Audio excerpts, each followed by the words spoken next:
હમણાં મગર પણ છે. ક્યારે મગર તમે જોવા મળે? માનસિક શાંતિ એ લાગશે ને સાત્વિક રીતે.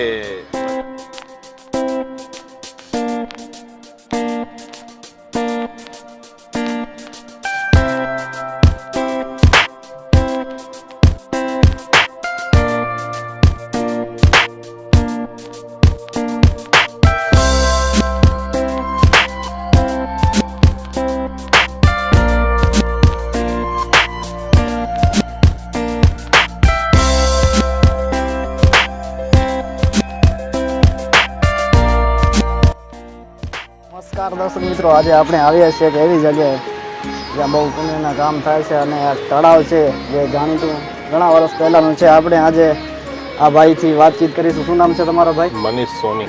મનીષભાઈથી આપણે આજે વાત કરીશું આ તળાવ વિશે. તમારો કંઈક એવો ઇતિહાસ જે તમે કહેવા મારી જાણકારી મુજબ આ એકદમ જૂનું અને બહુ જ પૌરાણિક ઐતિહાસિક ટોપરસણ તળાવ કહેવાય છે ને આ જે વડનું વૃક્ષ છે એ પણ બહુ જ ઘણા બધા વર્ષોથી કે સદીઓથી અહીં છે.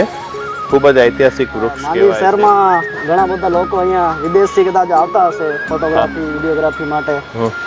તો અહીંયા શું ફોટોગ્રાફી વિડીયોગ્રાફીમાં પબ્લિક વધારે પડતી કયા દિવસે અહીંયા જોવા મળે છે તમને? વધારે પડતું તો રવિવાર છે અથવા તો દિવાળી પછીને જે રજાઓના દિવસો છે એમાં વધારે હોય છે પબ્લિક અહીંયા કને. દિવાળી પછીના વેકેશનમાં કે અન્ય ઉનાળુ વેકેશનમાં વધારે હોય છે.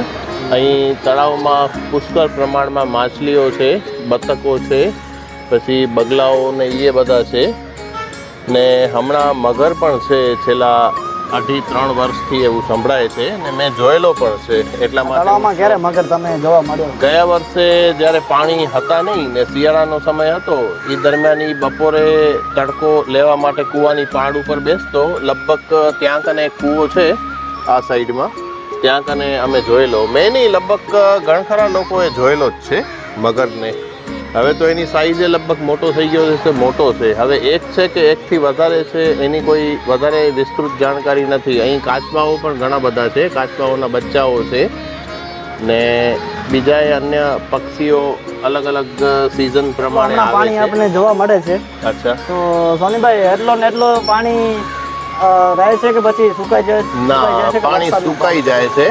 એકચ્યુઅલી જ્યારે તળાવ ઓગન્યું હતું ને ત્યારે આપણે ઊભા છીએ ને આ પારી સુધી પાણી હતા, પછી સુકાઈ ગયેલું છે પાણી.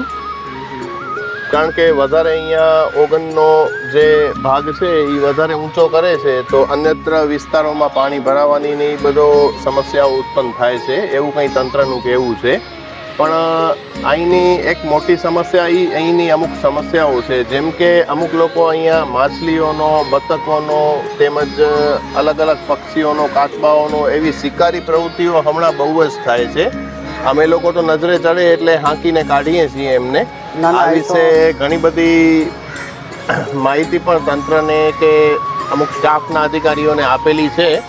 પણ હવે આ વિશે અહીં ગવર્મેન્ટ કે તંત્ર અહીંયા બોર્ડ એવો લગાવી દે ને એના સિવાયની મોટી ગંભીર સમસ્યા એ છે કે અહીંયા સફાઈનો એકદમ અભાવ છે. કોઈ દિવાળીના સમયે કે કોઈ મોટા દિવસો હોય 12 મહિનામાં ત્યારે ઘણા ચૂણ્યા દિવસે જ આવે છે ને એ એટલી બધી ખાસ સ્પષ્ટતાથી ને ચોક્કસપણે સફાઈ નથી થતી. આ જગ્યાની એક આ મોટી વીકનેસ છે.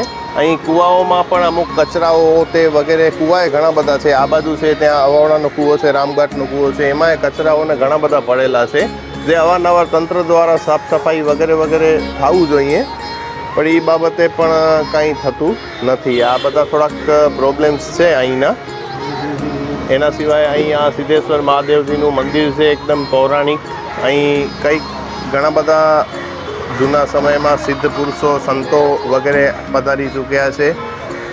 એટલે મહાદેવ, માતા પાર્વતીજી સહિત અહીં બિરાજે છે ને બહુ જ જ્યોતિર્લિંગ સમૂહ એક સાક્ષાત ધામ છે. બાજુમાં હનુમાનજીનું મંદિર છે, એની બાજુમાં સ્વામિનારાયણ ભગવાનના પગલાં છે ને એની આગળ હનુમાનજીનું મંદિર છે. અહીંયા અન્યત્ર અહીંયા કોટેશ્વર મહાદેવનું મંદિરે છે થોડું આગળ જતા ભાટિયા યજ્ઞશાળા પાસે ને ત્યાં કને બી સ્વામિનારાયણ ભગવાનના પગલાં છે. પણ અહીંની મેઇન સમસ્યા છે ને એક આ શિકારી પ્રવૃત્તિઓ અમુક એવા તત્વો ગુનાહિત તત્વો દ્વારા એ જે પ્રવૃત્તિઓ થાય છે એનો છે એક પરેશાની, પ્લસમાં કે સફાઈનો અભાવ છે. આ બાબતે જો તંત્ર થોડું ધ્યાન આપે તો થોડું વધારે સારું કહેવાય. કારણ કે આવી એક ગોડ ગિફ્ટ સમી આપણે એક સુવર્ણમયી જગ્યા છે ને ઐતિહાસિક જગ્યા છે, તો આની માન મર્યાદા જળવાય.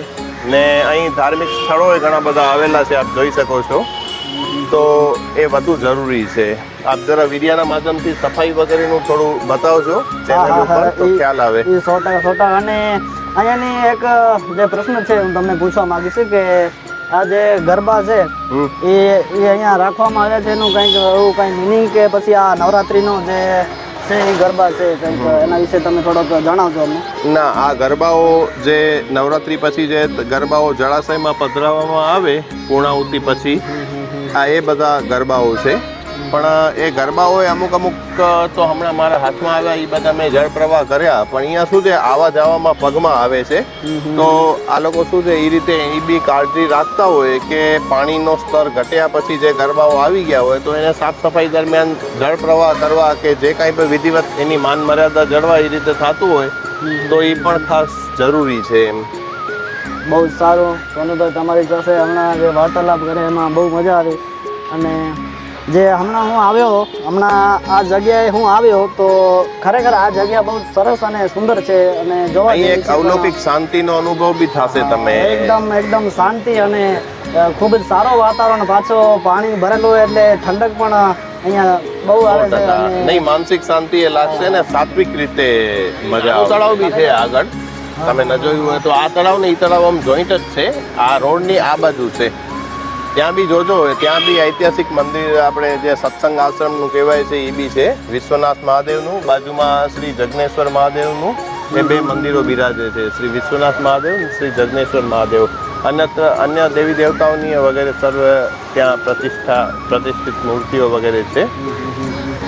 વધારે સારું અને બહુ જ મજા આવી. અને તમારી મુલાકાત થઈ અને તમને કદાચ ખબર ન હશે કે વિડીયો ઉતારવા ભાઈ આવ્યો છે, પણ ખરેખર હું જોયો મિત્રો, આ ભાઈ આ જે અંદર બતકો છે, જે કાચબા છે, એમના માટે ખાવાની વ્યવસ્થા આ ભાઈ પોતે કરતા હતા, તે હું જોયો અને મને બહુ જ સારી લાગી. આપણે આ વિડીયોમાં તમને બતાવીશ, એ પણ વિડીયો આપણી પાસે છે, ક્લિપ છે. આ ભાઈને કદાચ ખબર નહીં હશે કે આ ભાઈ અહીંયા વિડીયો ઉતારવા આવ્યા છે. તો બહુ જ સારું અને બહુ જ સારો એવો જે આપણને જે માહિતી હતી આપી આ ભાઈએ, તો ધન્યવાદ તમારો. અને ઓકે, હું તો શું કરીશ, બસ ઉપરવાળો કરાવે, ભગવાન કરાવે ને આપણે કરીએ. પરમાત્માની ઈચ્છા, હરી ઈચ્છા સર્વત્ર.